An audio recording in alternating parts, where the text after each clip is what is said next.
Hey guys, and welcome to this video. Today I want to find the value of this expression.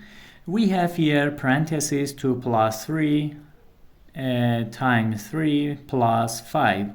According to the rules of mathematics PEMDAS,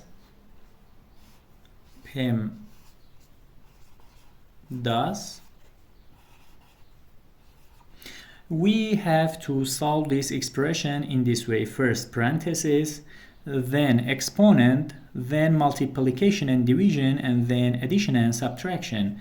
So according to this rule, we have one parenthesis here that we must solve it first. 2 plus 3 is equals to 5. Now we have 5 times 3 plus 5.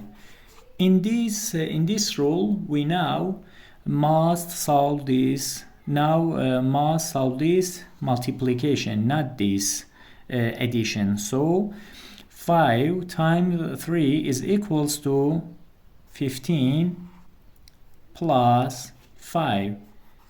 And 15 plus 5 gives us 20.